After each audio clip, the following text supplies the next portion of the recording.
Hey everybody, this is Shaniqua from The Money Cause.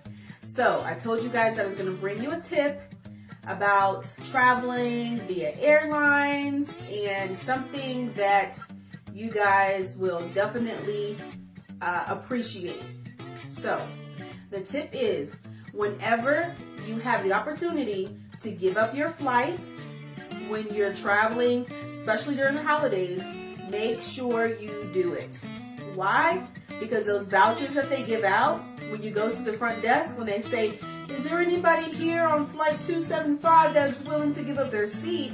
And you go up there, they're going to give you an $800 or a certain amount, I'm not quite sure.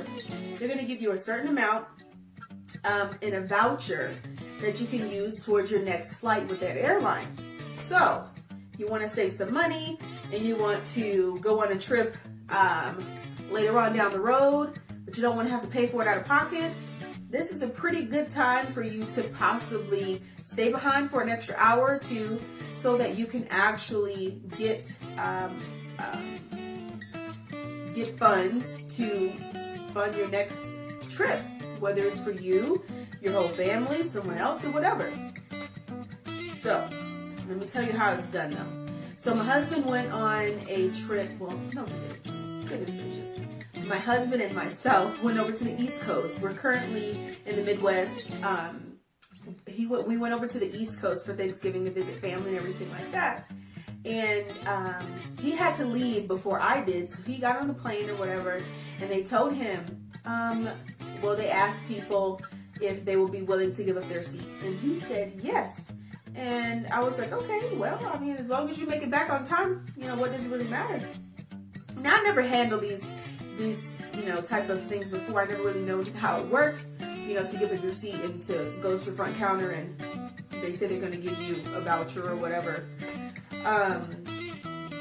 But he went up there and he got this $800 voucher that on the voucher itself, it says, treat it like it's cash. Don't lose it. Even though it had his name on there, somebody else could have still used it. So he got that, and he went home, and we had a trip, like last minute almost trip that we wanted to go on from where we live down to Atlanta.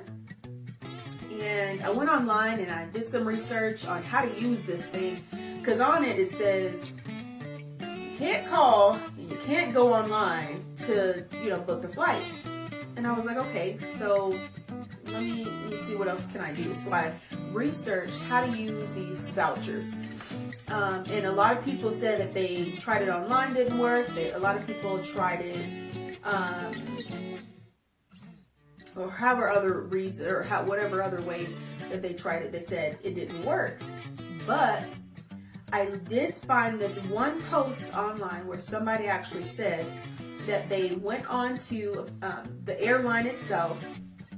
They reserved and held a flight, and then the next day, because you only have 24 hours, this is with American Airlines, you only have 24 hours, so he went to the airport, he or she, whomever it is, went to the airport and used that voucher to pay on that reservation that they had held and pay the remaining balance. And that's what my husband and I did today. And I was just so grateful that it actually worked, because me, my son, and my husband trying to take a round trip flight, that is not gonna be $800, especially for the distance that we're actually gonna be traveling. So for you guys, I highly suggest that when they say, hey, anybody want to give up their seat, don't be selfish. Give up your seat, get that $800, and then plan your trip that you want to go on in the future. Also, he actually got I think it was like a $20 card, or not card, pretty much another voucher that he could use for food within the airport, which was pretty awesome too. So I hope you guys enjoyed this tip. If you did, please give it a thumbs up, give it a like, please comment If you have any questions about the experience that my husband and I has with this situation, please share my page if you guys found this information useful. If you have any questions, please comment or leave a message. All right. Again, this is Shaniqua from The Money Cause. Bye-bye, guys.